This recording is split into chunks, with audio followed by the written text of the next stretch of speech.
मेरी pen drive गाड़ी में। Good morning. देखिए देखिए लास्ट क्लास में हम लोग इनपुट डिवाइस के बारे में डिस्कस कर रहे थे, और इनपुट डिवाइस में अभी तक हम लोगों ने कुछ बेसिक डिवाइसेस के बारे में डिस्कस किया था। तो याद रखिए कि कंप्यूटर में जब भी किसी भी डेटा की एंट्री करनी हो या हम यूजर कंप्यूटर से इंटरेक्ट करना चाहते हैं, तो हमें एक डिवाइस की जरूरत होती है, और इस डिवाइस को हम जनरली इनपुट डिवाइस के नाम से जानते हैं। तो जिसमें सबसे पहले प्राइमरी इनपुट डिवाइस की बात की, जिसे हम किस नाम से जानते हैं? कीबोर्ड कहते हैं। फिर हमने कहा कि ग्राफिकल यूजर इंटरफेस में डेटा को प्रोवाइड करने के लिए हम एक डिवाइस का यूज करते हैं, जिसे पॉइंटिंग डिवाइस के नाम से जानते हैं। बाकी देखो, यहां पर अन्य कुछ डिवाइसेस होते हैं जिनके नेम याद रखने हैं। जो पूछ ली जाए तो हम कहते हैं कि अदर इनपुट डिवाइसेस। तो एग्जाम में डायरेक्टली अगर पूछा जाए कि यहाँ पर कौन उदाहरण है, कौन उदाहरण नहीं है, तो यहाँ पे देखो, अन्य इनपुट डिवाइस में कुछ नेम हमें पता होने चाहिए, कि जो प्रमुख रूप से केवल नेम बेस्ड क्वेश्चन आते हैं आपके। तो यहाँ पे देखो, अभी तक प्रमुख रूप से जो डिवाइसेस हमने थी, वो उन सभी डिवाइसेस की हमने बात कर ली। अब देखो, यहाँ पे कुछ नेम है। जैसे इसमें आपको याद रखना है, एक डिवाइस होती है जिसका नाम कौन सा होता है? स्कैनर। तो यहाँ पे देखो, सबसे पहली जो डिवाइस आपके काम में ली जाती है, स्कैनर। और आप सब जानते हैं कि स्कैनर का उपयोग किया जाता है किसी भी फिजिकल डॉक्यूमेंट को किसी आपके डिजिटल डॉक्यूमेंट में बदलने के लिए, या फिर कई बार कहते हैं कि हार्ड कॉपी को सॉफ्ट कॉपी में बदलने के लिए कौन सी डिवाइस काम आती है? स्कैनर। आप इसके माध्यम से किसी भी टेक्स्ट को स्कैन कर सकते हैं, और किसी भी ग्राफिक्स को भी क्या कर सकते हैं? स्कैन कर। तो इनमें से बहुत रेयर संभावना है कि कोई सवाल बनता है। तो लिख लो इनमें बस केवल जल्दी से।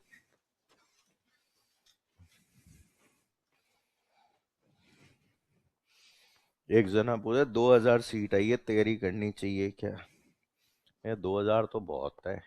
आरपीएससी वालों से पूछो एक बार। कल रिजल्ट आया, एक और एपीओ का रिजल्ट आया कल। ठीक है। तो 116 सीट थी टोटल। 100 181 सीट, हाँ। 181 सीट थी, 4 ही पास हुए। आरपीएससी मैं हो ना कि वो चल रहा है कि आरपीएससी 40% लानी नहीं दे रहा, और ये अधीनस्थ बोर्ड 80% लाकर भी पास नहीं होने दे रहा।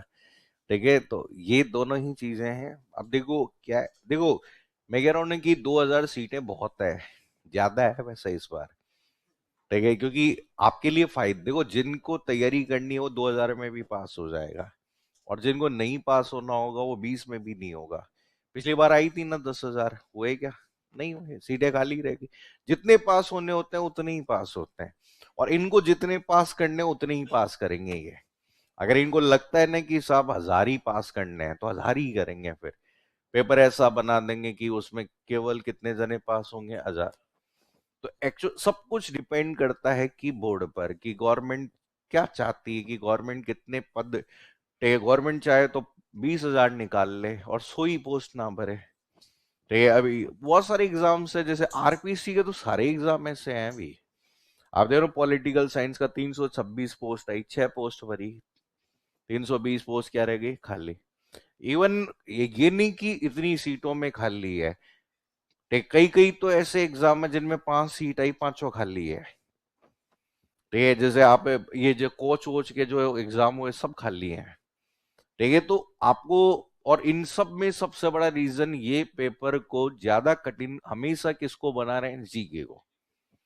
जीके को है बना रहे हैं। इसलिए मैं कह रहा हूं ना कि आप देखेंगे तो, अगर जीके ढंग से नहीं करेंगे या फर्स्ट पेपर अच्छा नहीं करेंगे ना, तो यहां पर हो सकता है कि आपके 40% सेकंड पेपर में तो आ ही जाएंगे, लेकिन फर्स्ट पेपर कठिन बनाने के लिए इनके पास में फर्स्ट पेपर है। सेकंड पेपर में ज्यादा से ज्यादा क्या कर सकते हैं? 10-20 क्वेश्चन, जैसे पिछली बार की तरह 10 क्वेश्चन उठा के ऐसे डाल दिए, 10 ही डालेंगे, ज्यादा नहीं करते, 10 एक डाल दे। बाकी आपके फर्स्ट पेपर में रीजनिंग है। अब रीजनिंग में आपके 20 पजल डाल दी, खत्म खेल। रीजनिंग का कोई क्राइटेरिया थोड़ी है। अब जैसे और ये सवाल अगर मान लो कि पेपर कठिन बनाना है तो ये टॉपिक डाल दे, डेटा सफिशिएंसी के 10 सवाल डाल दिए। अब डेटा सफिशिएंसी क्या है? मैथ्स और रीजनिंग दोनों कंबाइंड है। अब दे दे डेटा सफिशिएंसी में वो डाल देते हैं स्टेटमेंट 1 स्टेटमेंट 2, और फिर डाल दिया कि इतने रुपए पर बेचने पर इतने का लाभ होता है, और इसके बाद में एक कोड डाल दिया वो। तो मैथ्स में यही डेटा सफिशिएंसी हम कहते हैं, रीजनिंग में भी और मैथ्स में भी है, दोनों में है। अब वो कहाँ कैसा क्वेश्चन आता है वो ये। अब ये मान लो ये सवाल डाल दे स्टेटमेंट एंड कंक्लूजन के, स्टेटमेंट पढ़ो कंक्लूजन दो, हो गए। लेंथी सवाल, एलआर जो होती है ना, एलआर बहुत लेंथी होती है। एलआर बना दिया, कोई भी सवाल बना दिया, किसी भी तरह से बना दिया, ठीक है। अब जैसे कई बार के और पेपर कठिन बनाने के लिए ऐसा बना, यहाँ पे टाइम पास करने के लिए ऐसे पेपर बना दिए, ठीक है। इस तरीके से हम कह सकते हैं कि इस तरीके से बना दिए। अब यहाँ पर आपसे पूछ लिया गया बताओ कि त्रिभुज की संख्या कितनी है, लो आते ना। अब ये कठिन ही तो हो गया, कितने त्रिभुज है, कितने याद करोगे, कितने काउंट करोगे। अब दिखने को लग रहा है कि भाई त्रिभुज ही तो गिनने हैं, लेकिन गिनने में कितना टाइम लगेगा। और ट्रिक भी खत्म हो जाती है सब जगह यहाँ पे। तो यहाँ पे देखो, इसलिए प्रैक्टिस पे ज्यादा ध्यान दीजिए। और मैं कह रहा हूँ कि सीटें बहुत है, 2000 सीटें बहुत है, ठीक है। आपके जिनको पास होना होगा वो 2000 में भी हो जाएगा, आराम से हो जाएगा। बस थोड़ा सा हमें यहाँ पर एग्जाम के अकॉर्डिंग पढ़ना है। आपके पास में मेहनत करने की जरूरत ही नहीं है। मैं तो कह रहा हूँ एग्जाम से पहले जो आपके पास में PYQ बुक्स है, ठीक है, जैसे आपके पास 9 बुक तो मिल गई होगी, है, ठीक है, 2 बुक और बची है वो इस वीक है। इन 11 बुक को सॉल्व कर लो। 11 बुक में करीब करीब 10,000 भी सवाल मान के चलो, तो 10 हमारे एग्जाम में आएंगे 80।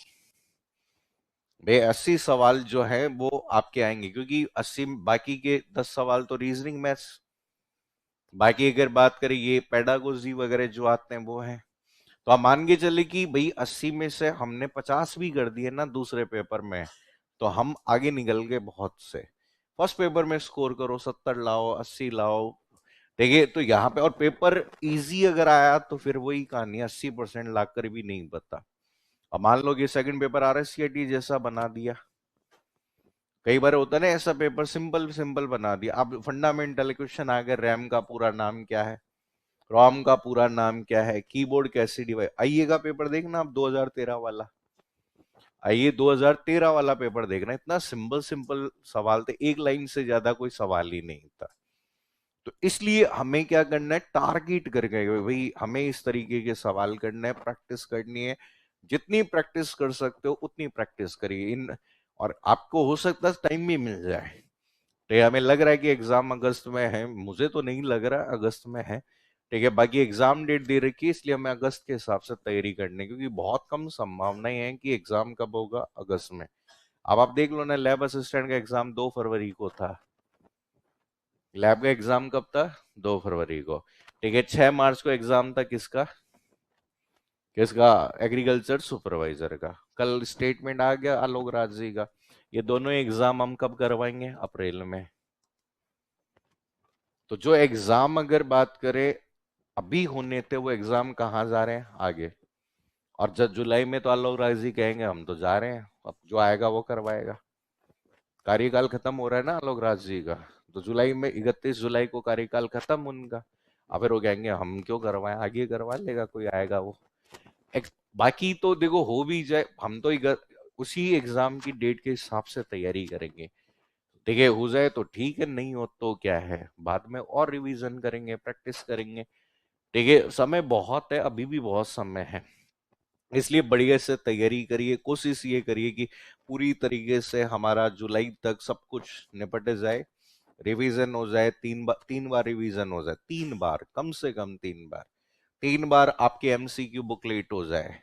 आपको 3 बार करनी है, ठीक है। ये नहीं कि एक बार पढ़ ली। आप एक बार पढ़ने के बाद, मैं कह रहा हूं ना कि पहली बुकलेट के बाद पहली बुकलेट कर लो, फिर 11वीं कर लो, और फिर वापस पहली करो, देखो सब साफ हो गया तब तक तो, ठीक है। तो 3 बार आपको यहाँ पर MCQ बुकलेट्स करनी है ये।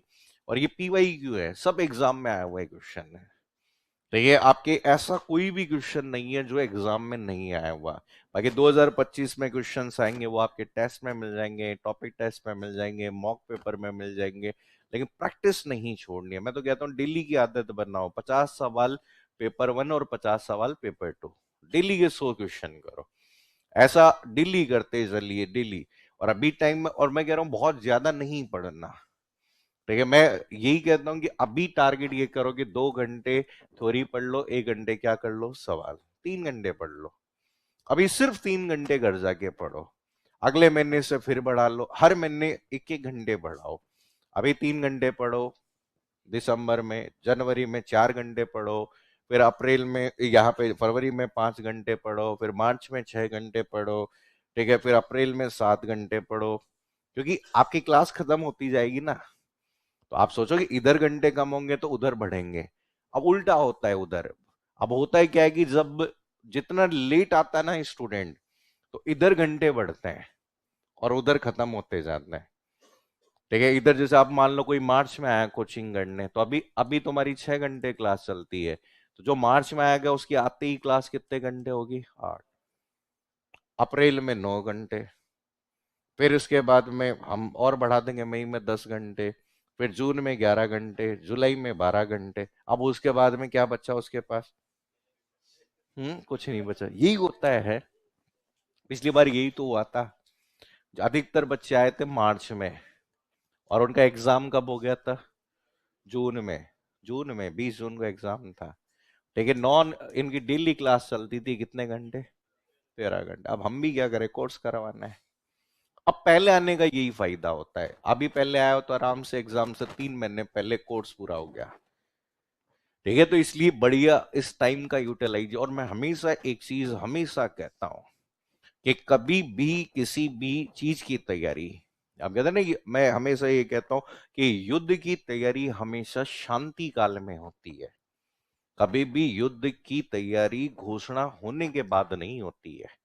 जैसे आज हमें युद्ध, आज जैसे हम कहते हैं कि भाई हमें पाकिस्तान पे अटैक करना है, और हम रूस को फोन करके कहें भाई जी राफेल भेज दो, तो क्या है कि बनने बनाए थोड़ी पड़े हैं। इसलिए हम पहले से प्लानिंग करते हैं, ये मंगवा लो, ये मंगवा लो, ये मंगवा लो। और होता है क्या, नहीं तो अगर आप पहले से तैयारी नहीं करोगे, और उस समय क्या होता है कि लास्ट में हड़बड़ाहट में होता है, और लास्ट में होता है कि आज जब एग्जाम डेट हो जाती है और फिर आप तैयारी करते हो, मैं ये भी पढ़ लो, इसको भी पढ़ लो, ऐसे भी पढ़ लो और ये पढ़ लो, और लास्ट में क्या होता है कि ज्यादातर लोगों के साथ सेम वैसा ही होता है। जैसे होता है ना कि आपके 1857 की क्रांति पढ़ी है आपने, उसमें पढ़ा होगा 1857 की क्रांति के फेल होने का प्रमुख कारण क्या था, समय से पहले क्रांति का शुरू हो जाना। आराम से सो रहे थे और एकदम से बोला भैया क्रांति होगी, चलो। मंगल पांडे जी उठा के बंदूक और मैदान में पहुंच गए। अब लेके, और जैसे ही उन्होंने बंदूक तानी तो पता चला गोलियां घर ही रह गई। ये होता है उस समय हड़बड़ाहट में, कि हम कहते हैं डीबीएमएस पढ़ने लगते हैं तो सेड रह जाता है, सेड पढ़ते हैं तो सी रह जाती है, सी पढ़ते हैं तो C++ रह जाता है, कुछ ना कुछ रह ही जाता है। क्योंकि हमारे पास दिमाग में प्रेशर होता है कि भाई ये 2 ही महीने बच्चे हैं, 3 ही महीने बच्चे हैं, 4 ही महीने बच्चे हैं, ऐसे। अब कोई प्रेशर है नहीं इतना कि भाई 6 महीने में हमें कोर्स करना है अपना, और फिर उसके बाद में हमें क्या करना है, रिवीजन करना है। तो ये हेडेक नहीं है, अभी प्रेशर नहीं है। तो ये इसलिए इसका फायदा उठाओ कि पहले जो तैयारी करने का हमेशा यही फायदा है। मैं बता रहा हूँ ना, एक बैच था हमारा, CT बैच नंबर 3, उसमें लगभग 350 के करीब बच्चे थे। उस बैच में करीब करीब 200 जने पास हैं, करीब करीब 200 जने पास है। और एक ही बैच में से सीनियर कंप्यूटर इंस्ट्रक्टर में 27 जने पास है, एक ही बैच में। और इनमें से 27 में से कई तो ऐसे हैं जिनका बेसिक पास नहीं हुआ, लेकिन कौन सा पास हो गया, सीनियर। तो यही हमें, और इस बार सीनियर में लगना बहुत आसान है। जो जो सीनियर में एलिजिबल है ना भाई, सीटें पिछली बार 289 थी, इस बार 330 है। और फॉर्म पिछली पिछली बार एग्जाम कितने जनों ने दिया था, 6000। अब एग्जाम में इस बार और कम जने देंगे, ठीक है। तो आपको पास होना बहुत आसान है अगर आप सीनियर में एलिजिबल हैं तो। पिछले बार 289 सीटें थी तो भरी कितनी, 230 ही भरी थी, बाकी उसमें भी खाली रह गई थी। तो ये ध्यान रखिए, लिखो स्कैनर में, लिखो स्कैनर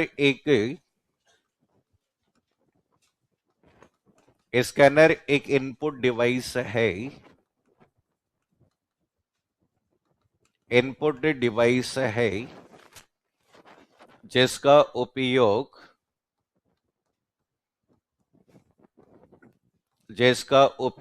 एक हार्ड कॉपी, एक हार्ड कॉपी को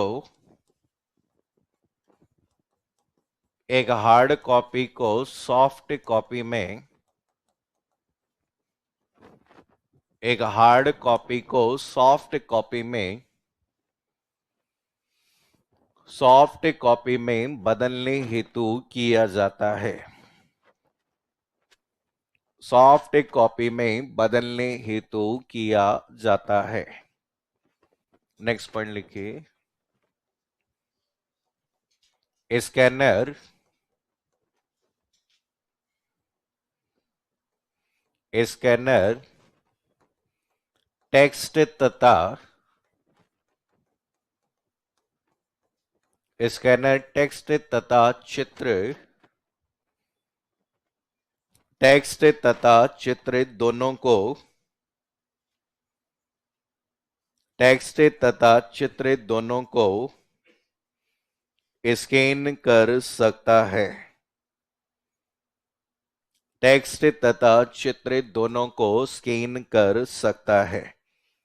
तो जनरली देखो यहां पर आपके ये जो स्कैनर की बात की जाए तो स्कैनर वह डिवाइस है जो टेक्स्ट को भी स्कैन कर सकती है और चित्र को भी। अब वैसे क्वेश्चन आता नहीं है, लेकिन याद रखिए कि जो टाइप्स जो होते हैं वो समझिए कि पहले एक टाइप यूज होता था और उस टाइप को हम क्या कहते थे, फ्लैट बेड स्कैनर कहते थे। तो आपने देखा होगा पुराने समय में एक स्कैनर आता था जो फ्लैट सरफेस थी, उसके ऊपर पेपर रखते थे और फिर स्कैन करते थे, फ्लैट बेड स्कैनर। जब फोटोकॉपी मशीन देखी होगी आपने तो उसके ऊपर भी पेपर रखा जाता है और ऊपर से उसको बंद कर दिया जाता है, वो कौन सा होता है, आपका फ्लैट बेड। ठीक है, ऐसे एक आपका होता है शीट फेड स्कैनर। देखिए शीट फेड स्कैनर का मतलब यहां पे डायरेक्टली आपकी शीट की फीडिंग करने के, जैसे आजकल एडीएफ स्कैनर आता है, ऑटोमेटिक डेटा फीडर, जो होता है ना, आपने अगर देखा हो फोटोकॉपी मशीन के ऊपर की साइड में पन्ने ऊपर रख दो, ऑटोमेटिकली वो एक एक पेज को क्या कर लेता है, खींच लेता है। तो आजकल जो आपके स्कैनिंग, जैसे ओमार है, ओमार जो आपकी शीट होती है पहले स्कैन किया जाता है, तो उसे हम क्या कर सकते हैं, आपका यूज कर सकते हैं। तो ये डायरेक्टली हम कह सकते हैं कि शीट फेड स्कैनर होता है जो आजकल ओएमआर वगैरह को रीड करने के लिए भी हम क्या कर सकते हैं, काम में ले सकते हैं। ठीक है, इसी तरीके से आपका यहां पर एक स्कैनर का नाम याद रखिए, ड्रम स्कैनर हो सकता है। ठीक है, आजकल कुछ ऐसे स्कैनर भी होते हैं जिन्हें आप पोर्टेबल रूप से काम में ले सकते हो, जिसे हैंडल्ड स्कैनर कहते हैं। तो कई बार एग्जाम में डायरेक्ट क्वेश्चन आ जाता है कि भाई कौन स्कैनर का एक टाइप होता है, कौन सा टाइप नहीं होता है, बस ये याद रखना है। ठीक है, तो ये नाम याद रखना। स्कैनर के बाद में देखो अगली जो डिवाइस आप यहां पर कह सकते हैं, माइक्रोफोन। तो हम कहते हैं कि माइक्रोफोन आपको नाम से याद रखना है। तो ये माइक्रोफोन हो सकता है, या जनरली एक डिवाइस जो आती है जिसे हम क्या कह सकते हैं, माइक। और यहाँ पे आजकल हम यूज कर सकते हैं जिसे स्पीच रिकॉग्नाइजेशन। ठीक है, हम कहते हैं कि स्पीच रिकॉग्नाइजेशन सिस्टम, कभी कभी वॉइस रिकॉग्नाइजेशन सिस्टम के नाम से भी आ जाता है। जैसे कई बार एग्जाम में क्वेश्चन आता है कि ऐसा कि एक व्यक्ति है जिसके दोनों हाथ नहीं है, तो उसे इनपुट लेने का सबसे साधारण तरीका हो सकता है स्पीच रिकॉग्नाइजेशन सिस्टम। अब उसे बोलकर आप कोई भी डेटा को क्या कर सकते हो, कैप्चर कर सकते हो, इनपुट कर सकते हो। आजकल आपने देखा होगा कि बहुत सारी वॉइस असिस्टेंट या पर्सनल असिस्टेंट ऐप भी यूज होती है। तो ये आपके जैसे एआई बेस्ड बहुत सारी पर्सनल असिस्टेंट ऐप आपकी यूज होती है। जैसे आप लोगों ने एंड्रॉइड यूज करते हो तो उसमें क्या आता है, गूगल असिस्टेंट आता है। आईफोन यूज कर रहे हो तो उसमें क्या आता है, सीरी आता है। विंडोज यूज कर रहे हो तो कोर्टाना आपका आता है। तो ये सब आपके वॉइस पार्ट है भाई। आप जैसे आपने देखा होगा कि जब आप ब्राउजिंग करते हैं तो ब्राउजिंग करते समय आपको यहाँ पे सर्च करने के अलग अलग मेथड दिए जाते हैं। तो मेथड में जैसे आपका एक मेथड होता है जिसमें आप डायरेक्टली टेक्स्ट को टाइप कर सकते हो, ठीक है। अगर आप टेक्स्ट टाइप नहीं करना चाहते तो आप किसके माध्यम से भी, वॉइस, क्या हम कहते हैं कि स्पीच के माध्यम से भी हम लोग यहां पर क्या कर सकते हैं, यूज कर सकते हैं। तो यहां पर इसमें यहाँ पे याद रखना कि आपका कहा जाता है कि टू इनपुट, ठीक है, टू इनपुट या रिकॉर्ड, ठीक है, रिकॉर्ड ऑडियो, ठीक है। तो बस इतना सा याद रखना कि हम कह सकते हैं कि आवाज को इनपुट या रिकॉर्ड करने हेतु, अगर आप आवाज को रिकॉर्ड करना चाहते हैं, जैसे मैंने माइक लगा रखा, अगर मैं माइक बंद कर दूं तो आवाज क्या नहीं होगी, रिकॉर्ड नहीं होगी, ठीक है। आपके यहाँ पे इस कैमरे के अंदर वीडियो तो जाएगा, लेकिन उसमें क्या नहीं जाएगी, वॉइस नहीं जाएगी। तो इसलिए हम कहते हैं कि आपको आवाज को अगर रिकॉर्ड करना है तो उसके लिए हम जिस डिवाइस का प्रमुख रूप से याद रखना कि कौन सा ये, इसके अलावा आपको याद रखना कि ये कभी कभी ध्यान रखना, एंड्रॉइड ये वॉइस असिस्टेंट याद रख लेना, आपके सिलेबस में कहीं नहीं है लेकिन एप्लीकेशन में पूछ लिया जाता है। एंड्रॉइड के अंदर हम यहां पर याद रखना कि गूगल असिस्टेंट होता है, कई बार एग्जाम में पूछ लिया जाता है, ठीक है। यहां पर विन ओएस, ठीक है, विंडोज ऑपरेटिंग सिस्टम जो आपका यूज है, जिसे क्या कहते हैं, कोर्टाना। और आपके आयोस की जब भी बात की जाए तो उसे हम क्या कहते हैं, सिरी। कई बार एग्जाम में देखो ऑपरेटिंग सिस्टम के संदर्भ में ऐसे क्वेश्चन आ जाते हैं कि कौन वॉइस असिस्टेंट प्रोग्राम आपका हो सकता है। तो ये जो पार्ट आपका यहां पर ध्यान रखना है इसे हम कह सकते हैं, ठीक है। इसके बाद में अगला जो नाम आपको इस कैटेगरी में ध्यान रखना है, जिसे क्या कह सकते हैं, बायोमेट्रिक मशीन, ठीक है। हम कहते हैं कि कहा जाता है कि कैप्चर्स, ठीक है, आपका साइन ऑफ, ठीक है, ह्यूमन बॉडी, ठीक है। हम कहते हैं कि आपका कहा जाता है कि मानव, ठीक है, मानव शरीर का निशान, ठीक है, निशान लेने हेतु। तो यहां पर ये भी अलग अलग रूप में आप यूज कर सकते हो, ठीक है। आपने देखा होगा आजकल फिंगर टच होता है, वो भी किसका एग्जाम्पल है, बायोमेट्रिक का एग्जाम्पल है।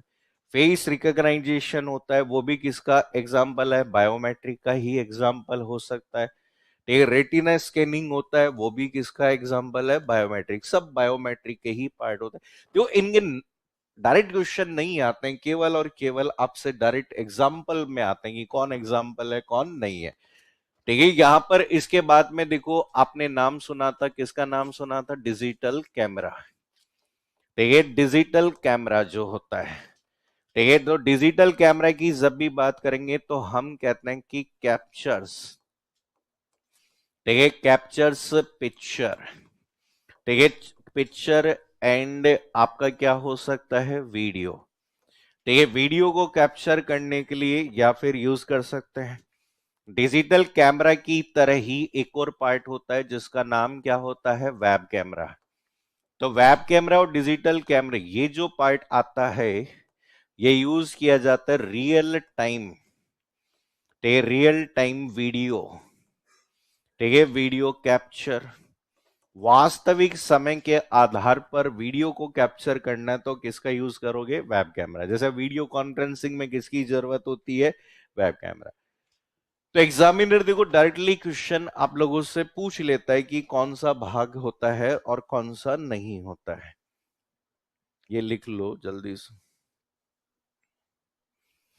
अरे तुमसे कोई क्वेश्चन पूछे कि ऑफलाइन इनपुट डिवाइस कौन होती है, ऑफलाइन या ऑनलाइन इनपुट डिवाइस क्या होती है, हम्म बताओ। हम्म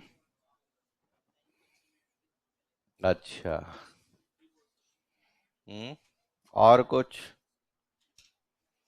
देखो ऑनलाइन और ऑफलाइन का यहां पर मीन क्या है, कि अगर कोई डिवाइस कंप्यूटर से डायरेक्टली कनेक्ट होके काम करती है वो तो कहलाती है ऑनलाइन।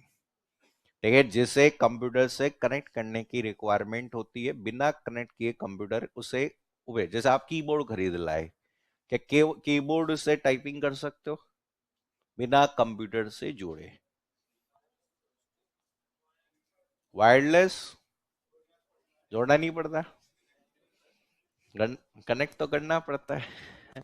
ठीक है, तो वो आपने कब वायरलेस में बस केवल क्या तार नहीं है, लेकिन कनेक्टिविटी तो है भाई, कनेक्ट तो करना ही पड़ता है। चाहे आप यूएसबी डिवाइस लगा रहे हो, आरएफ से कनेक्ट कर रहे हो, कनेक्ट तो करना ही पड़ता है। ठीक है, लेकिन आप लोगों ने देखा होगा कि आपको इसको कनेक्ट करने की जरूरत नहीं है। मतलब डिजिटल कैमरा को कंप्यूटर से कनेक्ट करने की रिक्वायरमेंट है? बताओ, डिजिटल, अगर आपको डिजी कैम यूज करना है, डिजिटल कैमरा यूज करना है, क्या इसे कंप्यूटर से कनेक्ट करने की रिक्वायरमेंट है? नहीं। आप देखो, कहीं भी कैमरा उठा के ले जाओ, फोटो खींच लो, वीडियो बना लो, तो जो कंप्यूटर से डायरेक्ट कनेक्ट किए बिना भी यूज हो सकता है वो होता है ऑफलाइन। देखिए, बाकी अगर बात करें आपको जिन्हें कंप्यूटर से कनेक्ट करने की जरूरत है, ठीक है, वो क्या कहलाते हैं? ऑनलाइन। तो कई एक एग्जाम में आ गया था कि डिजिटल कैमरा एक ऐसी डिवाइस है ऑफलाइन कि इसे कंप्यूटर से कनेक्ट करने की रिक्वायरमेंट है ही नहीं आपको। ठीक है। माइक किससे? माइक को कनेक्ट किए बिना कैसे काम लोगे? कंप्यूटर कनेक्ट किए बिना काम कैसे लोगे? अब जैसे मान लो यहां से मशीन बंद कर दो और ये माइक है मेरे पास, अब मैं इसमें बोल लूं, जाएगा इनपुट? तो वो माइक माइक कनेक्ट होता है? वो कनेक्ट होता है ऐसे? वो वायरलेस माइक है। वो कौन सा माइक है? वायरलेस माइक है। जैसे मैं ये यूज कर रहा हूँ वायरलेस है, मैं चाहूं तो इसकी जगह वो वाला भी यूज कर सकता हूँ, मैं चाहूं तो यहाँ पे भी लगा सकता हूँ, सब माइक है। लेकिन सबने अपनी अपनी सुविधा के अनुसार अलग अलग तरह की क्या लगा रखे हैं? माइक।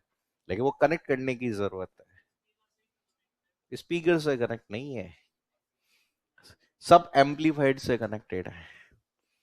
ठीक है, स्पीकर भी किससे कनेक्टेड है? एम्पलीफायर। स्पीकर आउटपुट देता है, ठीक है, माइक इनपुट देता है, बीच में प्रोसेसिंग होती है, वो कौन करता है? एम्पलीफायर होता है। तो सब कनेक्ट।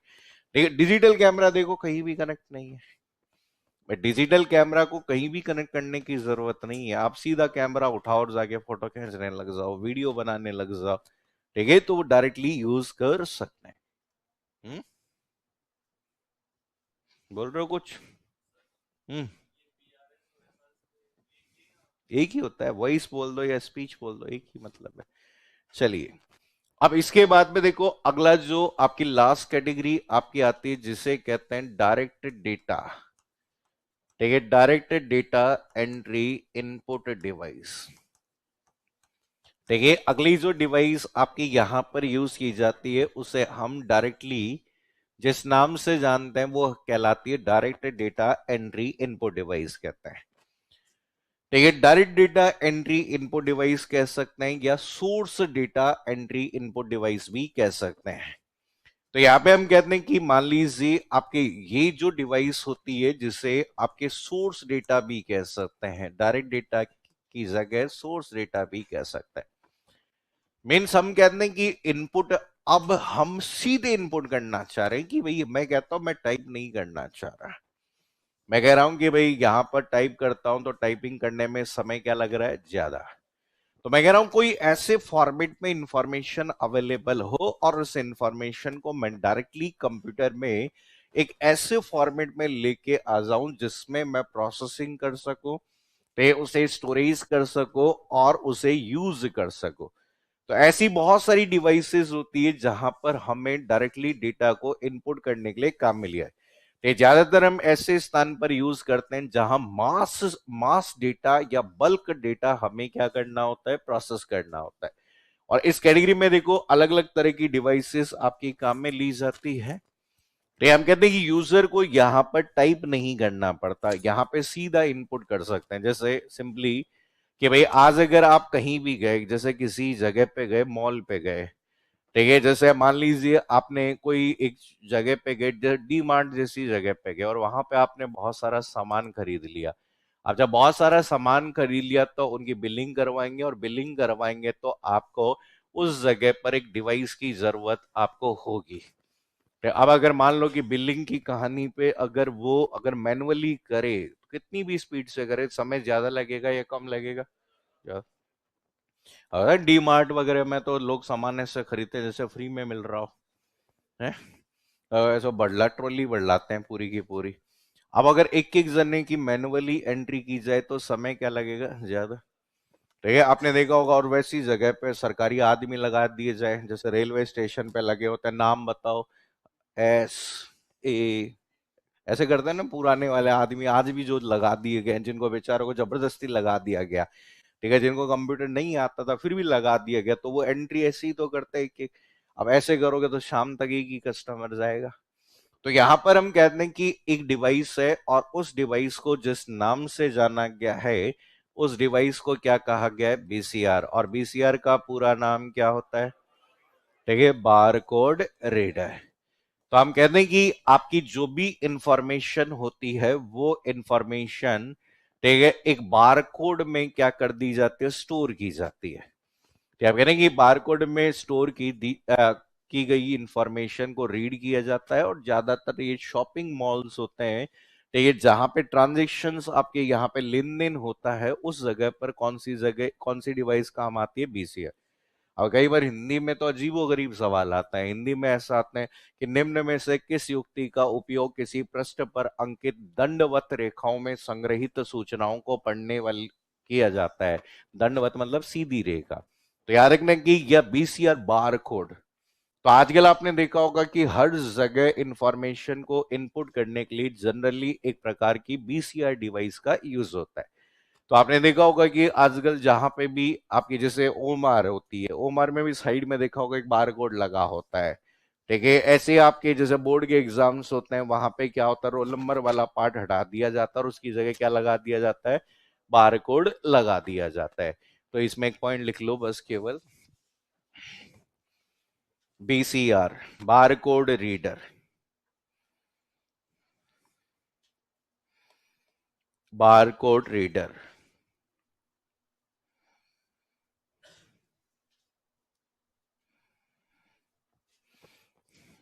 इसमें लिखिए बीसीआर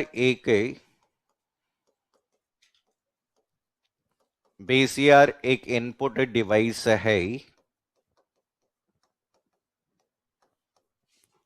एक इनपुट डिवाइस है जिसका उपयोग जिसका उपयोग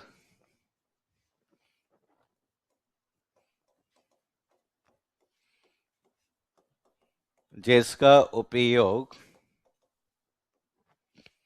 बारकोड के रूप में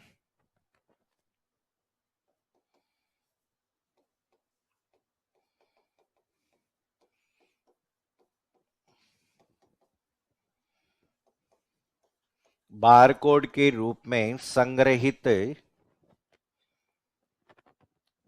बारकोड के रूप में संग्रहित सूचना को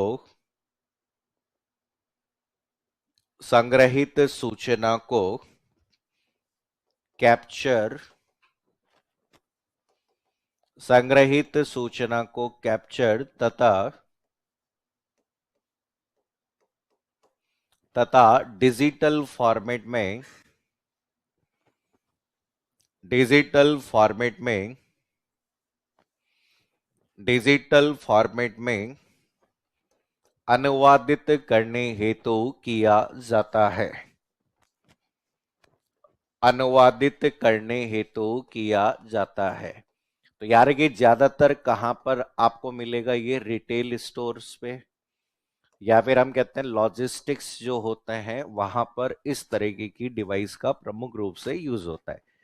कि आप कहते हैं कि बारकोड में कोई भी जानकारी है उसे कैप्चर करना और उसे डिजिटल रूप में अनुवादित करने वाली डिवाइस कौन सी कहलाती है? बीसीआर कहलाती है। ठीक है, बीसीआर के बाद में देखो अगली जो डिवाइस आपको ध्यान रखनी है, एक इस तरीके की डिवाइस होती है। और इस पर्टिकुलर डिवाइस को हम क्या कहते हैं, ओएमआर। तो यार कि ओएमआर का मतलब होता है ऑप्टिकल मार्क। ठीक है, रीडर याद रखना कि रीडर, और कभी कभी एग्जाम में रीडर नहीं मिले तो आपको क्या मिलेगा, रिकॉग्नाइजेशन। तो याद रखना कि यहाँ पे रीडर और रीडर के अलावा रिकॉग्नाइजेशन वर्ड सब में यूज होता है।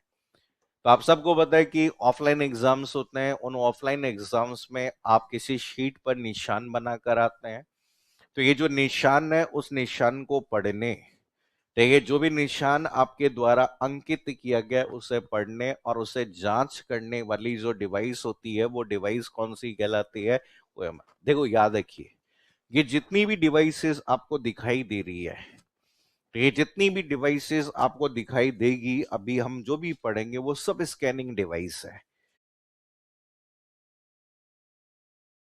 तो ये यहाँ पे इन्हें एक प्रकार का स्कैनर भी कह सकते हैं। तो यहाँ पे देखो इसमें जो पार्ट होता है, ये जितनी भी डिवाइसेस होते हैं उन सभी डिवाइसेस में दो कंपोनेंट होते हैं, एक हार्डवेयर होता है और हार्डवेयर के साथ में इसमें क्या होता है, सॉफ्टवेयर। हार्डवेयर जो होता है वो बेसिकली हमेशा इन सब में कौन सा कंपोनेंट माना जाता है, स्कैनिंग। देखिए, और सॉफ्टवेयर जो होता है वो बेसिकली आपकी किसी चीज को रिकॉग्नाइजेशन करने के लिए कर सकते हैं। रिकॉग्नाइजेशन करना हो, कैप्चर करना हो, चेक करना हो, इन सब काम के लिए इसमें क्या लगा होता है, सॉफ्टवेयर होता है। कि ये स्कैनर्स होते हैं, ज्यादातर हम जैसे ये यूज करते हैं वो स्कैनर। अब कोई भी ओमार होती है, किसी स्कैन कहीं से भी कर लो, लेकिन चेक करने के लिए एक सॉफ्टवेयर की जरूरत होती है, और वो सॉफ्टवेयर कौन सा होता है, ओएमआर सॉफ्टवेयर। हर कंपनी के अलग अलग सॉफ्टवेयर होते हैं।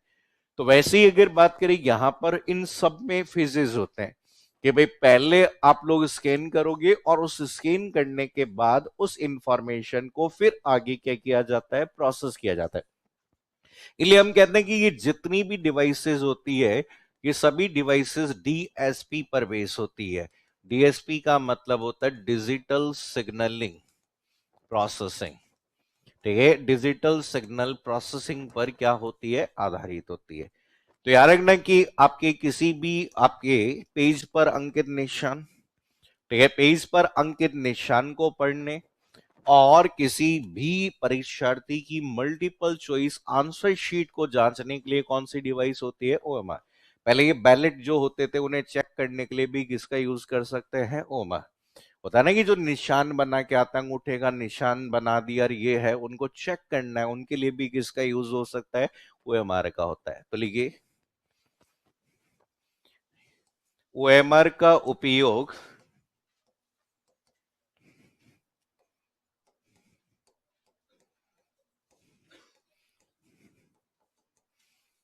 ओएमआर का उपयोग एक पेपर पर अंकित, एक पेपर पर अंकित, पेपर पर अंकित निशान को पढ़ने, पेपर पर अंकित निशान को पढ़ने, निशान को पढ़ने तथा निशान को पढ़ने तथा एक परीक्षार्थी की,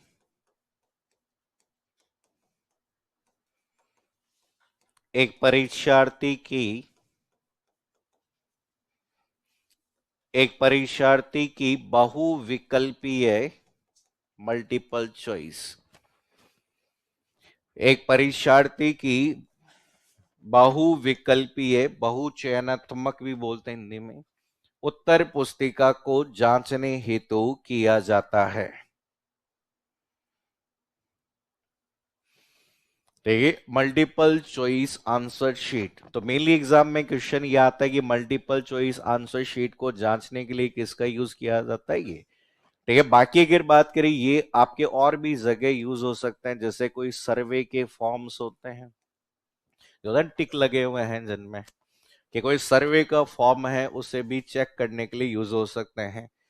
ठीक है, या फिर हम कह सकते हैं कि आपके जैसे इलेक्शन के जो क्या होते हैं, बैलेट, जो इलेक्शन बैलेट होते हैं उनको भी चेक करने के लिए किसका यूज कर सकते हैं, इसका यूज किया जा सकता है। निशान की बात मेन यहां पर जो बेसिकली ये जो डिवाइस आपको जिस भाग को रीड करती है वो रीड मार्क्स, मार्क्स का मतलब यहां किससे है, निशान से, कि कोई निशान अंकित है पेपर पर, उस पेपर पर निशान जो भी बना हुआ है उसे चेक करने वाली डिवाइस आपकी कौन सी होती है, ओएमआर होती है। तो ये इसके बाद में देखो आपके, इसके बाद एग्जाम्स में सबसे ज्यादा जो क्वेश्चन आपका पूछा गया है, तो ये सबसे ज्यादा आया हुआ क्वेश्चन है इसके बारे में। पता नहीं क्यों बार बार इसी का क्वेश्चन बनाते हैं, और इस डिवाइस का नाम क्या कहलाता है, एमआईसीआर। देखिए पिछली बार आपके एग्जाम में भी क्वेश्चन आया था, तो ये मैग्नेटिक इंक करेक्टर रीडर, कभी तो फुल फॉर्म आ जाएगी, कभी पूछ लेंगे कि आपसे एमआईसीआर में, ठीक है, आपके एमआईसीआर के अंदर सी का मतलब क्या होता है, ऐसा क्वेश्चन बना लेंगे। और कभी क्वेश्चन बना लेंगे बैंकिंग के क्षेत्र में सबसे ज्यादा काम में ली जाने वाली डिवाइस कौन सी होती है, एमआईसीआर। ठीक है, पिछली बार सिंपल सा क्वेश्चन था अनुदेशक में कि बैंकिंग के क्षेत्र में सबसे अधिक काम में ली जाने वाली इनपुट युक्ति होती है, ये क्वेश्चन आया, वो कौन सा है, एमआईसीआर। अभी सिस्टम असिस्टेंट का जो पेपर हुआ उस पेपर में भी बैंकिंग के ही संदर्भ में क्वेश्चन पूछा गया, और वो सवाल भी किसका था, एमआईसीआर का। और 2018 के पेपर में भी आया हुआ है, 2013 के पेपर में भी आया हुआ है, रिपीटली बार बार एग्जाम्स में यहां पर पूछा जाता है। तो याद रखना कि इसका उपयोग सबसे ज्यादा बैंकिंग के क्षेत्र में किया जाता है, और इसकी सहायता से जो चेक दिया जाता है, तो हम कहते हैं कि उपभोक्ता को जो चेक दिया जाता है उसे प्रोसेस करने आप आगे इनपुट करना चाहते हो, और उस चेक पर मैग्नेटिक इंक में जो करेक्टर्स लिखे होते हैं उनकी जांच करने के लिए कौन सी डिवाइस है, एमआईस है। कई बार हिंदी में क्वेश्चन आता प्रत्यक्ष रूप से आपके करेक्टर को पढ़ने वाली डिवाइस है, तो प्रत्यक्ष रूप से प्रिंटेड करेक्टर को पढ़ने वाली डिवाइस कौन है, एमआईस है। ये विशेष रूप से जो मैग्नेटिक इंक में करेक्टर लिखे होते हैं उन्हीं को पढ़ती है, ये सिंपल टेक्स्ट को नहीं पढ़ती है। आपके सिंपल आपके इसमें प्रॉब्लम ये भी है, अगर सिंगल करेक्टर भी ओमिट हो जाएगा तो ये प्रोसेस नहीं करेगा। कई बार होता है ना कि आपने कोई अक्षर मिटा दिया तो वो चेक बाद में क्या नहीं होगा, प्रोसेस नहीं होगा। तो इसमें लिख लो एमआईसीआर, एमआईसीआर का उपयोग, एमआईसीआर का उपयोग सबसे अधिक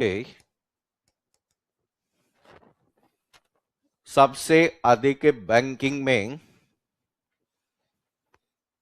सबसे अधिक बैंकिंग में किया जाता है, सबसे अधिक बैंकिंग में किया जाता है, जिसके द्वारा,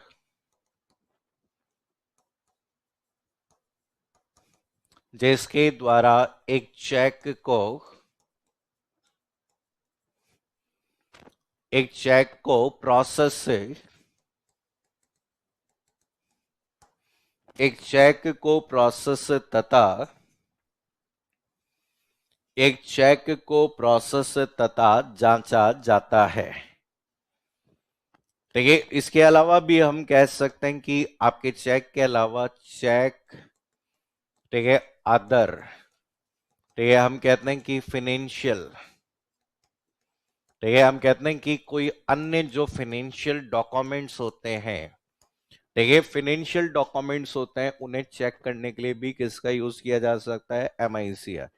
तो याद रखना कि हमेशा इसमें अगर याद रखना चाहो, ठीक है, इंक जो होती है वो इंक आपकी प्रमुख रूप से एक भाग से बनी होती है जिसका नाम क्या है, मैग्नेटिक ऑक्साइड, या कभी कभी आयरन ऑक्साइड वर्ड यूज होता है। कि यहां पर हमेशा याद रखना कि ये जो डिवाइस है, इसलिए हम कहते हैं कि ये केवल और केवल कौन से करेक्टर को पढ़ता है, मैग्नेटिक इंक करेक्टर है। देखिए इसमें एक विशेष प्रकार की इंक है जो चुंबकीय ऑक्साइड से बनी है, आयरन ऑक्साइड से बनी होती है, तो ये यहां पर ये जो आपके यूज किया जाता है, इसमें फॉर्मेट भी आपके बहुत स्पेसिफिक होते हैं। तो हम कह रहे हैं कि यहाँ पर ये जो आपका यूज किया जाता है, तो ये भी एक स्पेशलाइज फॉन्ट का यूज करता है। आपके जो फॉन्ट होते हैं वो फॉन्ट भी यहाँ पे आपने देखा होगा स्पेशल होते हैं। ठीक है, ऐसा नहीं होता है कि सिंपली आपके फॉन्ट आपके होते हैं। तो आपके दो स्टैंडर्ड्स को फ्लो यहाँ पे E13B, ठीक है, एक आपके ग्लोबली हम कहते हैं कि ये स्टैंडर्ड आपका सबसे ज्यादा यूज होने वाला स्टैंडर्ड है। जैसे होता है ना फॉन्ट अलग, कैलिब्री होता है, एरियल होता है, बुकमैन होता है, टाइम्स न्यू रोमन होता है। वैसे अगर बात करें कि स्टैंडर्डाइज या स्पेशलाइज फॉन्ट होता है जिसे हम यूज कर सकते हैं, ठीक है। तो या फिर हम कहते हैं कि बेसिकली यही होता है, या कहीं कहीं किसी जगह पे CMC7 नाम से भी फॉन्ट होता है। देखिए, तो ऐसा इतना डिटेल कभी आया नहीं, बस बैंकिंग के क्षेत्र में सबसे ज्यादा काम आने वाली डिवाइस आपसे पूछ लेते हैं, तो वो डिवाइस कौन सी कहलाती है ये। तो MICR जो है, आपने देखा होगा चेक को क्लियरेंस करने के क्या होता है, काम में लिया जाता है। चेक क्लियरेंस में ये डिवाइस हो सकती है। ठीक है, तो स्टैंडर्ड फॉर्मेट है। कई बार ऐसा भी क्वेश्चन आ जाता है विशेष यहाँ पे, ठीक है, आपके विशेष फॉन्ट में लिखे चुंबकीय करैक्टर के फॉन्ट को पढ़ने वाली एक विशेष प्रकार की डिवाइस होती है, जिसे क्या कहते हैं, MIC। नाम से ही पता चल रहा है कौन से इंक के करैक्टर की बात करता है, मैग्नेटिक इंक।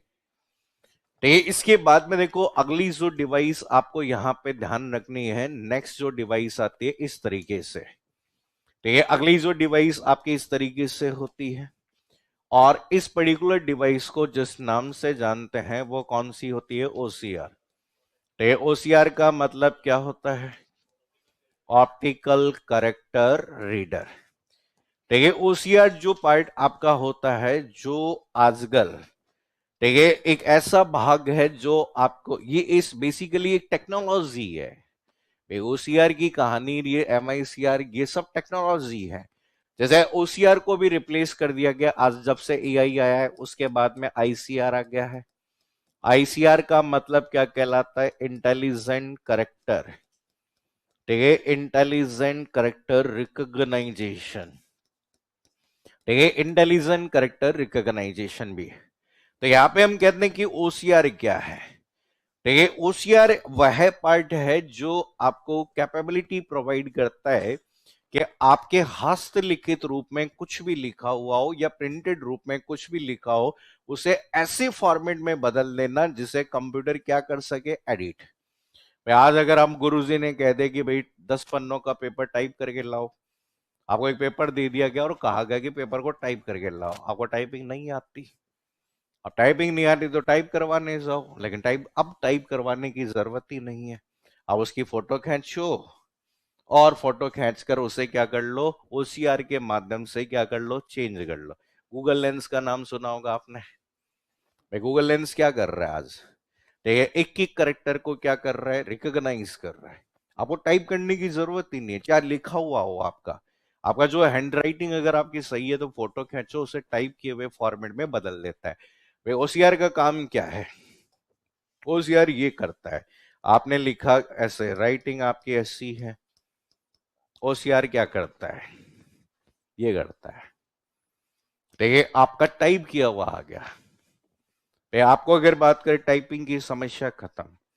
ठीक है, तो यहाँ पे हम कहते हैं ना, किसी भी चीज को आपके इस तरीके के फॉर्मेट में बदलना, तो हम कहते हैं एक डिवाइस का यूज करते हैं, और उस डिवाइस को क्या कह सकते हैं, OCR।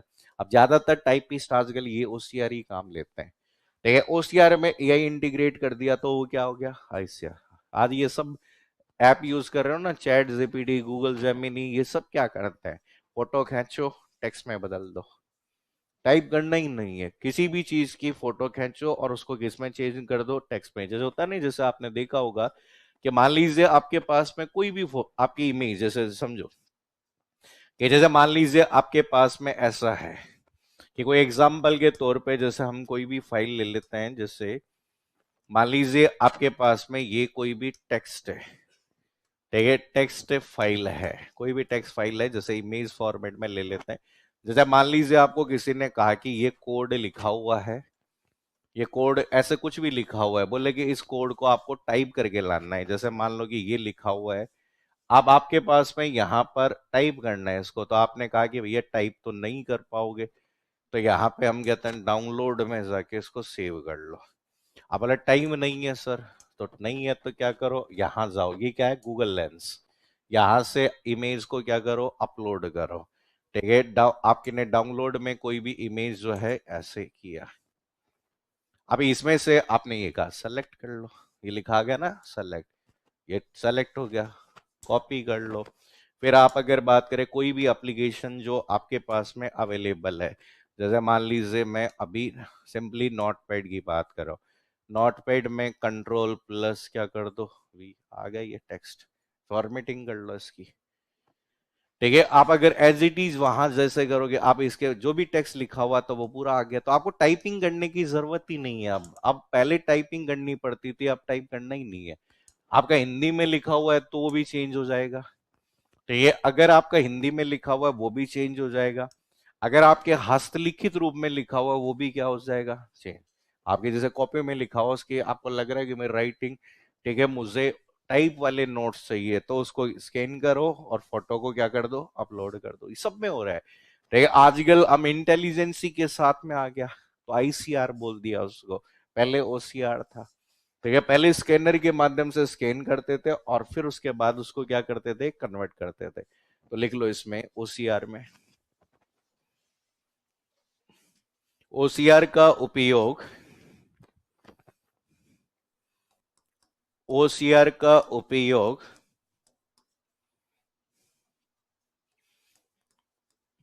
ओसीआर का उपयोग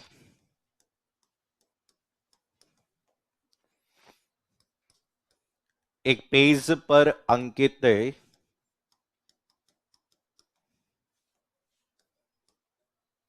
एक पेज पर अंकित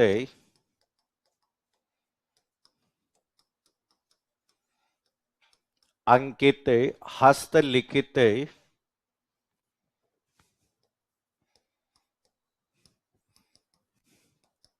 हस्तलिखित या प्रिंटेड टेक्स्ट को या प्रिंटेड टेक्स्ट को प्रिंटेड टेक्स्ट को प्रिंटेड टेक्स्ट को डिजिटल फॉर्मेट में अनुवादित करने हेतु किया जाता है। ठीक है, तो यहां पर ऐसा भी बोल सकता हूं कि जैसे इमेज या आपके पास में कोई भी पीडीएफ टेक्स्ट फाइल है। ठीक है, आपके पास में या तो कौन सी फाइल अवेलेबल है, इमेज फाइल, इमेज में क्या लिखा हुआ है टेक्स्ट लिखा हुआ है, या फिर आपकी एक पीडीएफ है और उस पीडीएफ में क्या लिखा हुआ है टेक्स्ट है। तो इसको क्या करता है कि ये कन्वर्ट कर देता है आपके मशीन रीडेबल। तो ये हम कहते हैं कि मशीन रीडेबल आपके कौन से डेटा में, टेक्स्ट डेटा में, ये काम आपका किया जाता है बेसिकली, कि भाई आपके पास में कोई भी इमेज टेक्स्ट फाइल है या पीडीएफ टेक्स्ट फाइल है, उस फाइल को ये क्या कर देगा मशीन रीडेबल टेक्स्ट डेटा में क्या कर देगा कन्वर्ट कर देगा। आपको ना तो लिखने की जरूरत है ना टाइप करने की जरूरत है, सिंपली अगर बात करें आप उसे क्या कर सकते हो कन्वर्ट करके कॉपी पेस्ट कर लिया, फिर आपको एडिटिंग करनी है जो अपने हिसाब से फॉर्मेटिंग करनी है वो फॉर्मेटिंग कर सकते हो। तो आजकल जितने भी टाइपिस्ट होते हैं वो यही काम लेते हैं। तो आप कहते हैं कि आजकल ज्यादातर लोग हैं वो इसी चीज का क्या कर सकते हैं उपयोग कर सकते हैं। तो आजकल ज्यादातर हम कहते हैं कि ओसीआर ऐसे स्थान पे काम कर रहे हैं। ठीक है, हम कहते हैं हमारे पास कोई डॉक्यूमेंट है, अब उसका डिजिटाइजेशन करना है, डिजिटल रूप में बदलना है, तो यूज कर सकते हो। बिजनेस ऑटोमेशन जैसे रसीद वगैरह जो होती है उन्हें सीधी क्या करनी है प्रोसेस करनी है। ठीक है, तो यहां पर यूज कर सकते हैं।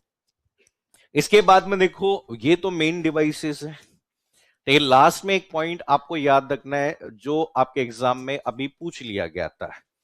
ठीक है, आजकल यहां पर इस वाले भाग को हम कहते हैं क्यू आर कोड, जिसे जनरली क्विक रिस्पॉन्स। तो हम कहते हैं कि quick response basically code reader के नाम से बोला जाता है। ठीक है, तो यहां पर बेसिकली आपकी एग्जाम में क्वेश्चन आता है, वो किसके बारे में आता है? क्यूआर के बारे में। ठीक है, जैसे अभी आईए का एग्जाम हुआ, उसमें सिंपली क्वेश्चन आया, एक क्यूआर कोड में डेटा को पढ़ने वाले 3 बिंदु होते हैं, जिसमें से 2 बिंदु ऊपर की ओर दाएं और बाईं ओर होते हैं, तो बताइए तीसरा बिंदु कहाँ होता है? नीचे की ओर लेफ्ट में। ये क्वेश्चन आया था। तो लोग रिट लगा रहे थे, आधार कार्ड है हमारे पास में, फिर भी हमने गलत बताया। हम्म गलत क्यों बताया तो तुमने? भाई कई जने ऐसे ना फालतू की, जैसे होता है ना, कई जनों की आदत होती है एग्जाम को लटकाने की, और कई लोगों का तो धंधा ही ऐसे ही चलता है कि भाई लाओ सवाल डिलीट करवा दूंगा, 5-5 हज़ार रुपए लाओ, 10-10 हज़ार रुपए लाओ। अब सूचना चाहिए भी हत्ते चढ़ी ना एक सवाल के, और जबकि क्या हुआ लास्ट में? कुछ नहीं हुआ। ठीक है, बोर्ड ने जो सही माना वही सही था। ठीक है, और वो सही था, जबरदस्ती उसको कोर्ट में फंसा दिया। अब कोर्ट में कोई चीज चली जाती है तो तारीख आती नहीं है, और तारीख आती है तो जज नहीं आता। भाई दिक्कत ये है ना, और जब यहाँ पे जज आ जाता है, ठीक है, फिर जज आता है तो फिर वो जज चेंज हो जाता है अगली बार, फिक्स भी नहीं होता। फिर जो जज आते ही कहता है मैं इसको रिव्यू करूंगा, नई डेट दे देता है, फिर नई डेट देता है, फिर जज नहीं आता, फिर अगली जज। ऐसे ही चलता है ये सिस्टम। भाई कोई, भाई यहाँ पे बाकी अगर हम ये सब थोड़ी है कि भाई कि हम कोई पढ़ाई कर रहे हैं तो हमारी प्रायोरिटी पढ़ाई की चीजें इस देश में सबसे लास्ट प्रायोरिटी पे है। बाकी अगर हम कोई सलमान खान थोड़ी है तो रातों रात सुप्रीम कोर्ट खुलेगा और फैसला दे देगा भाई इज्जत बरी। हुआ था ना अभी केस में। ठीक है, छुट्टी के दिन भी क्या खुला था सुप्रीम कोर्ट, और रात तक क्या चली थी? हियरिंग चली। उसमें कोई टाइम नहीं था कि 5 बजे कोर्ट बंद होगा, ये होगा, रात तक हियरिंग चली, और उसको भाई इज्जत क्या कर दिया? बरी। क्योंकि उन्होंने क्या किया, थोड़े दिन पहले ही मोदी जी के साथ पतंग उड़ाई थी। देखा नहीं तुमने? संक्रांति पे पतंग उड़ाई थी, पतंग उड़ाने के थोड़े दिन बाद में फैसला आ गया। यही कहानी है। अभी देखो, ये हम कहते हैं ना अननेसेसरी चीज। आप सोचो कि संसद में, कल परसों की बात है, संसद में परसों 10 घंटे, ठीक है, वंदे मातरम को लेकर चर्चा हुई। ठीक है, और आप सोचो कि इस देश बेचारा सरकारी नौकरी की तैयारी कर रहा है बच्चा, उनकी मेहनत कर रहा है, पढ़ाई को लेकर कोई बात ही नहीं हो रही। पिछले बार कितने सालों से कोई पढ़ाई को लेकर बात नहीं हुई होगी। तो ये कोई बात नहीं हुई पढ़ाई को लेकर। और आप सोचिए, 1 मिनट में, आप सोचिए कि 1 मिनट का खर्चा 2.5 लाख है संसद चलने का। तो सोचो कि 10 घंटे की वो संसद चली, वंदे मातरम गाना चाहिए, नहीं गाना चाहिए, होना चाहिए, नहीं होना चाहिए। ठीक है, वो एक उधर उस दिन वो समोसे का साइज बता रहा था, है कि समोसे का, कोई समोसे का साइज छोटा होता है, कोई 15 रुपए ले लेता है, कोई 10 रुपए ले लेता है। समोसे का मानक निर्धारण करो कि इतने का समोसा ही होगा। है ठीक है, संसद में एक दिन तो इसी में लगा दिया, देखा हो तो तुम। वो कौन है, क्या नाम है उसका, हीरोइन है ना, वो हीरो है ना, कौन सा है? अ, हाँ। तो मतलब ये सब चल रहा है वहां। वहां कभी ये नहीं चल रहा ये होगा।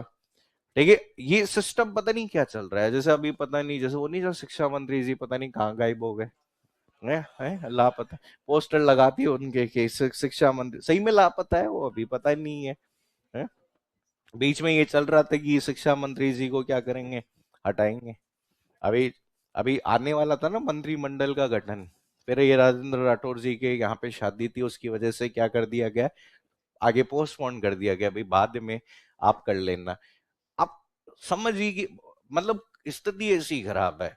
हम कह रहे हैं 12,000 कंप्यूटर लैब है, वहां अनुदेशक लगा दो, नहीं लगा रहे। 230 स्कूल ऐसी है जहाँ एक भी बच्चा नहीं है, वहां 350 मास्टर लगा रखे हैं।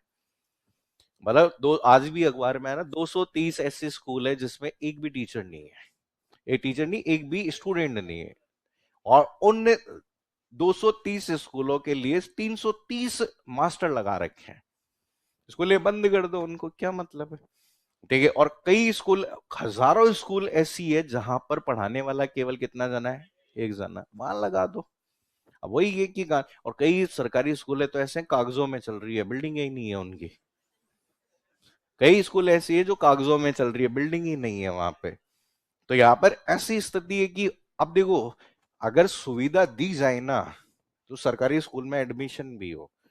अब आप देखो ना, महात्मा गांधी स्कूल है, सारी फुल। मतलब उसमें वेटिंग चल रही है एडमिशन की। महात्मा गांधी जो इंग्लिश मीडियम के स्कूलें हैं, आप वैसी सुविधा दो, अच्छी स्कूलें बनाओ, ठीक है, तो आप देखो ना कि कौन प्राइवेट स्कूल में एडमिशन करवाएगा।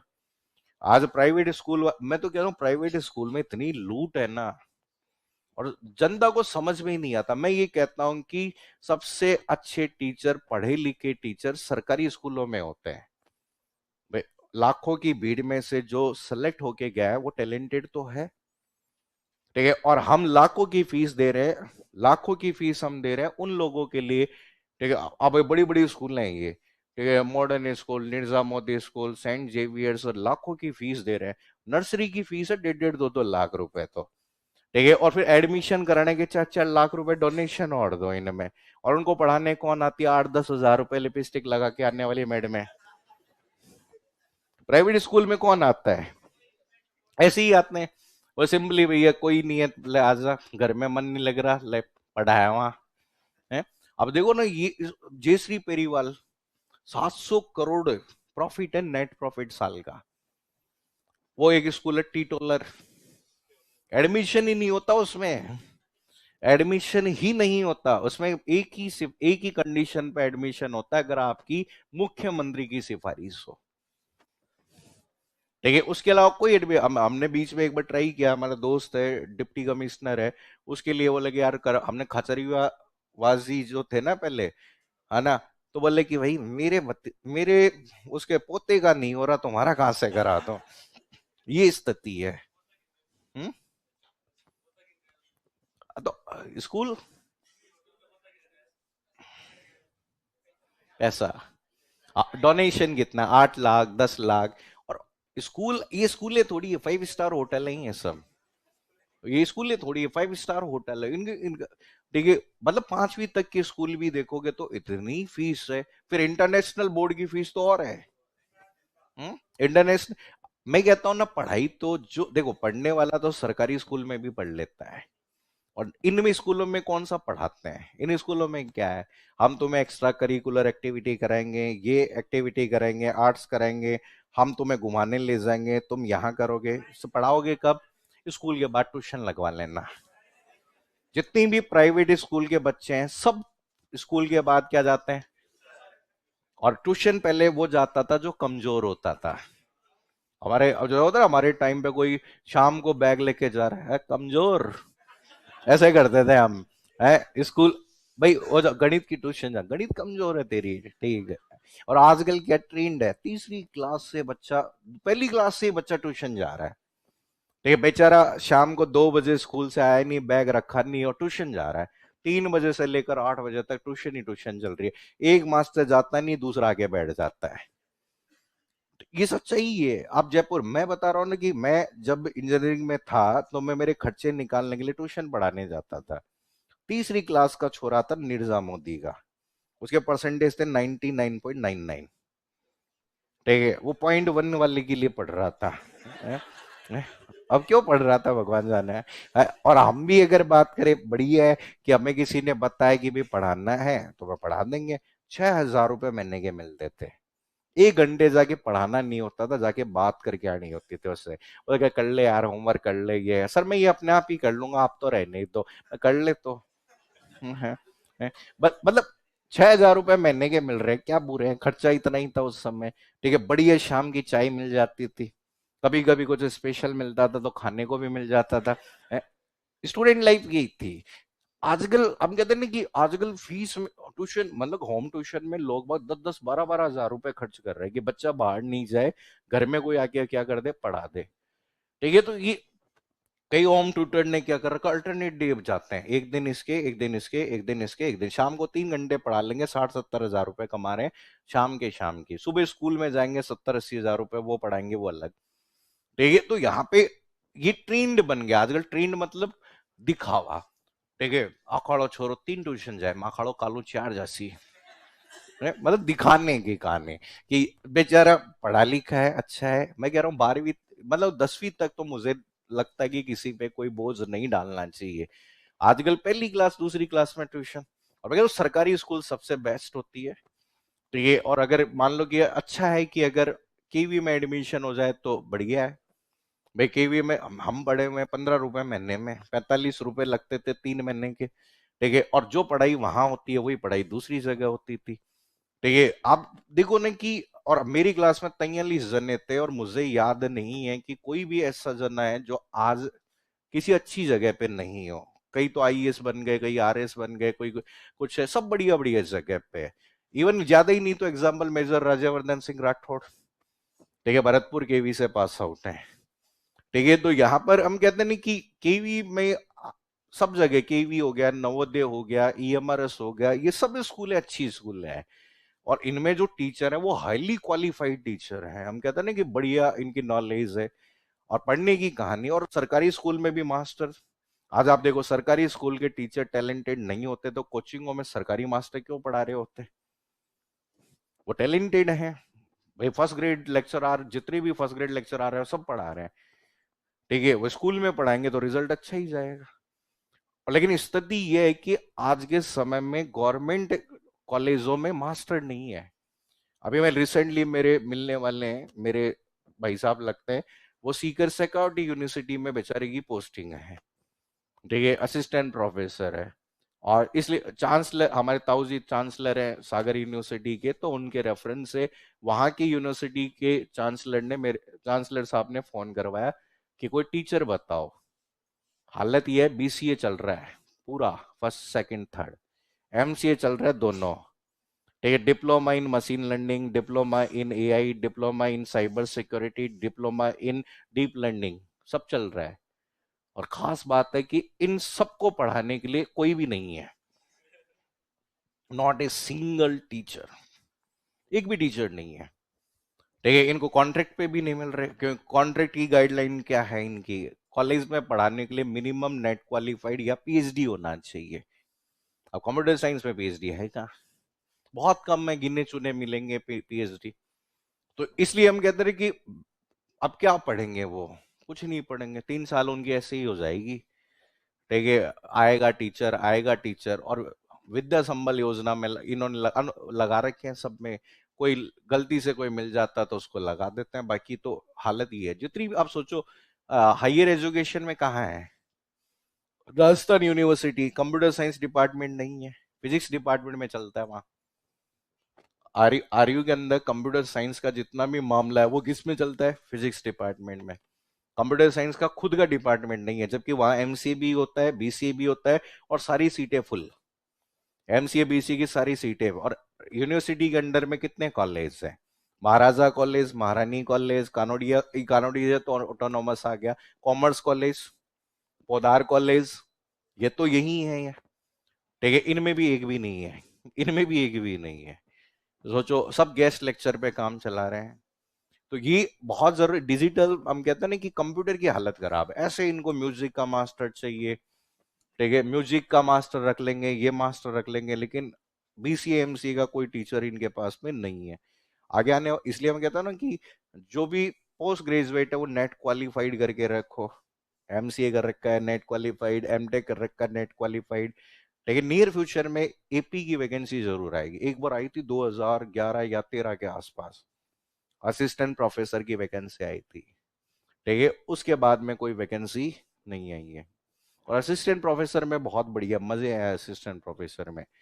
ठीक है, एजुकेशन का सबसे खास बात क्या है कि आपको कभी भी चुनाव लड़ना है तो रिजाइन देने की जरूरत नहीं है। ठीक है, आपको चुनाव लड़ना है, चुनाव लड़िए आओ, जीत गए तो 5 साल वहां पे गुजारो, हार गए तो वापस कॉलेज आके ज्वाइन कर लो। सीपी जोशी साहब असिस्टेंट प्रोफेसर हैं इसमें, राजस्थान यूनिवर्सिटी के। ठीक है, चुनाव जीत जाते हैं तो 5 साल मजे करते हैं, हार जाते हैं वापस यूनिवर्सिटी आ जाते हैं, तनख्वाह बराबर आ रही है। यूनिवर्सिटी में तनख्वाह असिस्टेंट प्रोफेसर की तनख्वाह लाखों में है। तो ये समझो, तो यहाँ पे देखो क्यूआर कोड डेटा को डिटेक्ट करने का काम आता है। ये एक प्रकार का बार कोड ही होता है, और ये जनरली हम कहते हैं कि 2D बार कोड होता है। ठीक है, हम कहते हैं कि आपके, इसे हम कहते हैं 2 डायमेंशनल। तो ये हम कहते हैं कि 2 डायमेंशनल बारकोड ही होता है।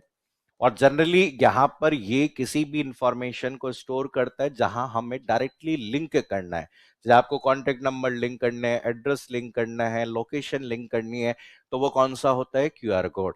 तो ये आजकल आपने देखो शादियों के कार्ड के ऊपर ठीक है, आप आए तो ठीक है, नहीं तो कन्यादान क्यूआर कोड से भेज देना है। ऊपर क्यूआर कोड होता है, लोकेशन के लिए भी डाल देते हैं, तो वो यूज होता है, तो लिख लो बस एक point. QR code, QR code एक विशेष प्रकार का,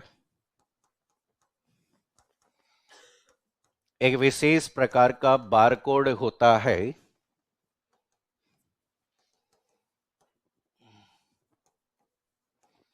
विशेष प्रकार का बारकोड होता है जो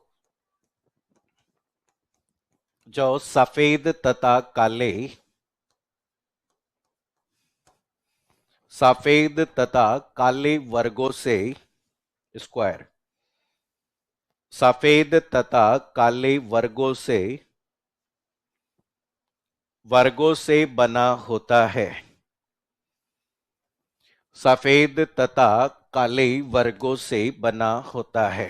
तो याद रखना कि आपको ये 2D मैट्रिक्स, ठीक है, मशीन रीडेबल, ठीक है, मशीन रीडेबल, ठीक है, क्या कहलाता है, बारकोड कहलाता है। ठीक है, हम कहते हैं कि 2D 2 डायमेंशनल बारकोड होता है आपके मैट्रिक्स का मतलब जिसमें डेटा रोज और कॉलम्स के रूप में क्या किया गया है, ऑर्गेनाइज किया गया है। तो बेसिकली हम कहते हैं कि बारकोड वह डिवाइस है जो किसी भी इंफॉर्मेशन को स्टोर करने में क्या होता है, सक्षम होता है। तो इसमें लिख लो क्यूआर कोड में, तो हम कहते हैं कि क्यूआर कोड का उपयोग, क्यूआर कोड का उपयोग, क्यूआर कोड का उपयोग, क्यूआर कोड का उपयोग URL uniform resource locator, uniform resource locator या अन्य जानकारी को, या अन्य जानकारी को स्टोर करने हेतु, अन्य जानकारी को स्टोर करने हेतु किया जाता है, अन्य जानकारी को स्टोर करने हेतु किया जाता है जो जो जो website, website comma phone number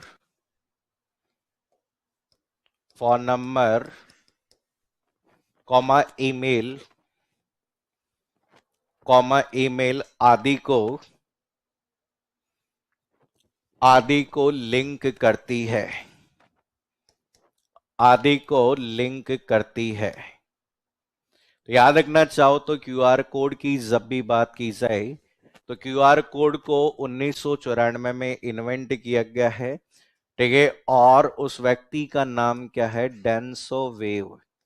ठीक है, यहां पर याद रखना कि क्यूआर कोड की जब भी बात करें, ठीक है, क्यूआर कोड की जब भी बात करेंगे तो अप टू 7089 आपकी क्या हो सकती है, डिजिट्स हो सकती है। ठीक है, हम कहते हैं कि 7089 डिजिट तक हम यहां पर क्या कर सकते हैं, यूज कर सकते हैं। तो एक तरीके से हम कहते हैं कि आपकी जब डिजिट का मतलब हो गया न्यूमेरिक वैल्यू, ठीक है, हम कहते हैं कि अगर कोई भी न्यूमेरिक वैल्यू को स्टोर करना है तो अप टू 7089 न्यूमेरिक वैल्यूज जो होती है इसमें क्या हो सकती है, स्टोर हो सकती है। और अगर यहां पे हम कहते हैं कि अप टू, ठीक है, 4296, ठीक है, आपकी कौन सी वैल्यू, अल्फा न्यूमेरिक, अगर अल्फा न्यूमेरिक वैल्यू होगी तो आपकी अप टू 4296 वैल्यू यहां पर क्या हो सकती है, हो सकती है। तो यहां पर याद रखना, एक और पॉइंट याद रखना कि आपके डेटा डिटेक्शन बिंदु, अगर पूछा जाए कि डेटा डिटेक्शन पॉइंट्स की पूछी जाए तो डेटा डिटेक्शन पॉइंट्स जो होते हैं टोटल कितने पॉइंट्स होते हैं, 3 पॉइंट्स।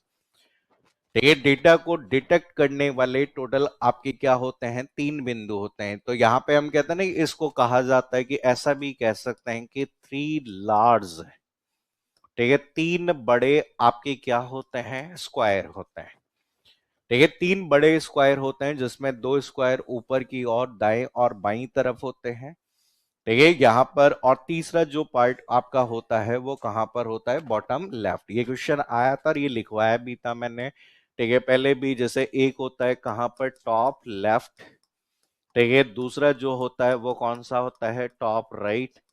और एक आता है जो कि कौन सा होता है, बॉटम लेफ्ट। ये क्वेश्चन आया था एग्जाम में पिछली बार, कि अभी जो आइएगा पेपर रिसेंटली 2023 में हुआ है उससे संबंधित क्वेश्चन पूछा गया था।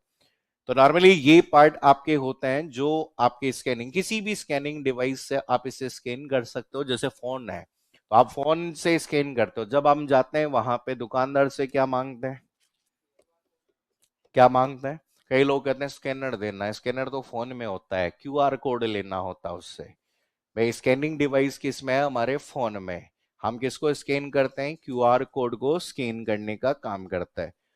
तो यहां पर याद रखना कि ये जो आपके साइड में लास्ट में व्हाइट बॉर्डर होती है वो स्कैनिंग पार्ट नहीं होता है। तो याद रखना कि ये जो पार्ट रिमेनिंग जो इंफॉर्मेशन है वो इस वाले पार्ट में इंफॉर्मेशन अवेलेबल होती है। तो आजकल डायरेक्टली किसी जानकारी को लिंक करने के लिए हम जिस भाग का उपयोग कर रहे हैं वो पार्ट कौन सा कहलाता है, क्यूआर कोड रीडर। तो आजकल हम ज्यादातर कहां पर यूज कर सकते हैं, जैसे मार्केटिंग में यूज कर सकते हैं। ठीक है, मार्केटिंग में यूज कर सकते हैं, कॉन्टेक्टलेस पेमेंट करना है, रेस्टोरेंट वगैरह में यूज हो सकते हैं। नेटवर्किंग में जैसे होता है ना, नेटवर्किंग में आजकल आपने देखा होगा कई बार, वाईफाई का पासवर्ड नहीं है, ले स्कैन कर ले। ठीक है, ये हो सकता है। कैमरा है, कैमरा का कॉन्फ़िगरेशन देखना है, स्कैन कर लो। ठीक है, आपके एड्रेसिंग में भी हम यहाँ पर यूज कर सकते हैं। ठीक है, तो ये सब जो पार्ट आपका आता है जिसे हम इनपुट डिवाइसेस में डिफाइन करते हैं, तो ये आपके हार्डवेयर का एक पार्ट है जिसे इनपुट डिवाइस के नाम से जाना जाता है। ठीक है, इतना आप याद करो, आगे हम कल कंटिन्यू करेंगे आउटपुट डिवाइस। ठीक है, आपका जो टेस्ट हुआ था उसके 50 क्वेश्चंस तो मैंने कल सॉल्व करवा दिए हैं। ठीक है, और 50 क्वेश्चन और मैं कल सॉल्व करवा दूंगा। ठीक है, जो यूट्यूब पे मैं सॉल्व कराता हूं तो मैं कल सॉल्व करा दिए 50 क्वेश्चन जो पहला टेस्ट हुआ। किसी क्वेश्चन में अगर डाउट हो तो वहां से देख लेना, और रिमेनिंग क्वेश्चन भी मैं कल सॉल्व करा दूं।